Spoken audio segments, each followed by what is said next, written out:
Felice, bonjour. Bonjour. Comment s'est passée la semaine après le résultat positif de la semaine dernière, même si forcément, j'imagine qu'un peu après, de la même façon qu'après Gand, il y avait de la déception, un peu de frustration au lendemain, mais aussi, je suppose, de la satisfaction de ce qui a été proposé par Charleroi. Il y avait effectivement encore plus de frustration que contre Gand parce qu'on avait réussi à mener 0-2, on aurait pu faire 0-3. Et voilà, on a remis Bruges juste avant la mi-temps et on sait que dans des moments comme ça, on allait avoir des moments difficiles. C'est ce qui s'est passé, mais malgré tout, on a réussi à revenir avec un point. Et au-delà du point qui a été pris, l'énergie positive qui s'est créée après le match, c'est surtout dans la manière dont on a pris le point, à savoir cette première mi-temps qui a été fantastique, et puis à 10 où on a résisté, mais on a surtout continué à créer des situations offensives, même à 10. Donc ça présente l'état d'esprit du groupe pour le moment.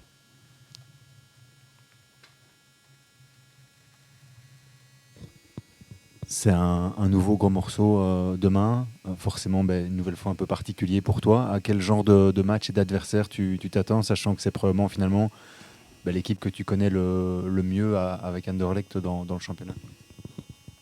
On s'attend évidemment à un match très difficile puisque cette équipe n'a plus perdu depuis le 11 septembre. J'ai pas envie de dire que c'était un match vraiment particulier parce que par rapport à notre situation, ce qui compte aujourd'hui, c'est de penser d'abord à Charleroi, de penser à mon groupe et de prendre des points. Voilà, même si c'est l'Union. Après, j'ai un peu écouté, j'ai un peu lu tout ce qui est dit sur l'Union depuis le début de la saison. Et je sais aussi que quand ils jouent contre des petites équipes, ils ont une autre manière de jouer, avec un peu plus de possession, avec un peu plus de patience par rapport au passé. Donc, comme on est une petite équipe pour le moment, on s'attend à ce qu'il y ait ce jeu de possession et cette patience. Et ce sera à nous aussi à devoir être patients dans notre organisation et dans notre manière de jouer et d'attaquer. Felice, bonjour. Est-ce que tu estimes que l'Union de cette saison est encore plus forte que la saison dernière? Oui, l'Union est bien meilleure. L'Union a plus de possibilités, je vais dire, de switch dans son équipe. Et donc, on va jouer contre une équipe qui joue le titre, tout simplement. Je pense que les choses sont là, ce n'est pas une invention. Comme on a joué contre une équipe qui joue le top 4 et peut-être le titre contre Gand, comme on a joué contre une équipe qui joue le top 4 et peut-être le titre contre Bruges, on devra être dans la même philosophie, dans la même mentalité, à savoir qu'on va devoir tout donner et se lâcher, comme on l'a fait certainement dans notre première mi-temps de Bruges. Quelles sont les nouvelles du noyau? Est-ce que tout le monde est apte? Et notamment Youssouf qui avait eu un petit coup à la tête, là, mais j'imagine qu'il est OK. Oui, il s'est entraîné normalement toute la semaine. Il avait ressenti des vertiges pendant le match. Il avait reçu un coup dans un duel en première mi-temps, dans un tête-à-tête contre je ne sais plus quel défenseur central. Et là, il s'est entraîné normalement. Donc il est apte à être dans le groupe. Ali n'est pas dans la sélection. Qu'est-ce qu'il en est à son sujet? Rien. Tout simplement, je suis parti avec 20 joueurs à Bruges. Je suis très satisfait d'une part du contenu, d'autre part de la mentalité des joueurs qui étaient sur le banc et du joueur qui n'y était pas. Et donc, j'ai décidé de reconduire le même groupe. On pouvait craindre après le match à Bruges que tu sois privé finalement de Mehdi et qu'il faille réorganiser la défense. À quel point c'était une bonne nouvelle? Bon, finalement, tu l'as su très tôt, donc de toute manière, il y avait moyen de s'organiser à ce moment-là, mais c'était une bonne nouvelle de pouvoir compter sur lui pour demain aussi. Oui, je suis très content d'abord parce que voilà, quand on a un carton rouge pour un joueur de son âge, c'est très difficile à gérer derrière. Donc je suis très content qu'il n'ait rien eu comme suspension finalement.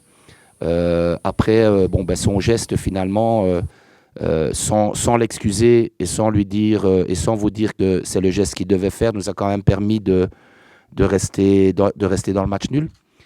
Et puis même si lui n'était pas là, voilà, je n'aurais pas pleuré parce que vous le savez mieux que moi, on a assez de défenseurs centraux pour pallier à l'absence de l'un ou de l'autre. Et vu l'état d'esprit aujourd'hui du groupe, je pense qu'il aurait été remplacé sans problème. Ce match sera aussi le premier finalement pour toi avec le retour de l'ensemble du public ici à domicile. Qu'est-ce que ça change et est-ce que c'est vraiment encore un nouveau pas, enfin un nouveau départ encore pour toi, même si finalement c'est un public que tu connais, il y avait du public la dernière fois, mais ici tout le monde a le droit de revenir. Oui, c'est bien évidemment un nouveau départ. Ensuite, je suis très content que tout le public soit là demain parce que voilà, on a besoin d'eux, parce qu'on a besoin de bruit, on a besoin de soutien, on a besoin d'applaudissements. Et voilà, j'espère que cette partie du public qui nous revient demain nous aidera à nous dépasser et associer bien sûr à l'ensemble du public, à l'ensemble du stade. Ils nous aideront à nous dépasser pour aller chercher quelque chose. Tu disais que tu allais miser sur la patience et l'organisation demain contre l'Union, qui est une équipe qui joue le titre. Mais quand on voit finalement l'audace en première mi-temps, notamment à Bruges, où c'est vous qui êtes plus entreprenant que Bruges à Bruges, ça veut dire qu'il faut s'attendre à une autre philosophie de match demain, alors que c'est à Charleroi? Non, mais je ne sais pas. Je vous ai juste dit sur ce que j'ai lu par rapport à la différence de l'Union de maintenant et de l'Union du passé, de mon Union. À savoir que voilà, quand ils jouaient contre des petites équipes, ils avaient une autre manière d'évoluer. Donc on doit être prêt à ça. C'est simplement ça que j'ai voulu dire, c'est qu'on doit être prêt à une Union qui joue une petite équipe et qui sera peut-être un peu plus dans la possession que dans la verticalité ou dans la transition, comme on le faisait à mon époque. Tu as répété plusieurs fois une petite équipe. C'est le sentiment que tu as par rapport à cette union-là aujourd'hui, ou c'est juste une lecture de classement qui te fait le dire comme ça? C'est une lecture de classement. Et puis, voilà, je relais simplement des propos qui ont été tenus par notre adversaire de demain, non pas nous concernant, mais concernant une équipe qui est classée comme elle est classée, comme Charleroi est classée aujourd'hui. Après, il faut être réaliste. Et se dire que nous, aujourd'hui, on est toujours dans une situation de maintien et qu'eux sont dans une situation de jouer le titre. Et que par conséquent, effectivement, on est une plus petite équipe que l'Union. Ça parle de Nicolas Stulic pour venir renforcer l'attaque de Charleroi. Qu'est-ce que tu peux nous dire du joueur et du profil si ça venait à se concrétiser? Alors, on en parle. Parce que j'ai vu qu'il arrivait, mais bon, il n'est pas arrivé. Donc on est toujours en train d'en parler. Ben, s'il arrive, c'est effectivement quelqu'un qui va pouvoir nous aider énormément parce que c'est un profil très intéressant comme on n'a pas. C'est quand même un garçon qui a eu une formation partisan Belgrade pendant toutes ces classes de jeunes. Il a joué l'une ou l'autre minute aussi aux Partisans. Il a été prêté, puis vendu dans son club actuel, qui est le Radniki. C'est quand même le deuxième meilleur buteur du championnat. C'est un garçon qui n'a que 21 ans. Il a marqué 12 buts. Il a 2 assists. Il vient maintenant de fêter sa première sélection en équipe nationale. Il a joué contre les USA il y a 2 jours, je pense. Il a marqué, mais malheureusement son but a été annulé pour hors-jeu très limite. Voilà, c'est un joueur avec un profil pivot, c'est un travailleur, c'est une mentalité, d'après tout ce qu'on a pu voir, qui va correspondre à la mentalité de Charleroi. Donc normalement, dans la complémentarité, ce sera quelqu'un qui pourra nous aider à traverser les étapes et à nous permettre de nous maintenir. Est-ce que tu as pu t'entretenir avec lui déjà récemment? Oui. Et qu'est-ce qu'il en ressort? Est-ce que c'est sa priorité finalement, Charleroi, pour l'instant? Écoutez, je sais pas. On ne sait pas si quand vous discutez avec un joueur, on ne sait pas si c'est sa priorité. En tout cas, dans la vidéo que j'ai eu conférence avec lui, c'est un garçon très positif, avec la tête bien sur les épaules.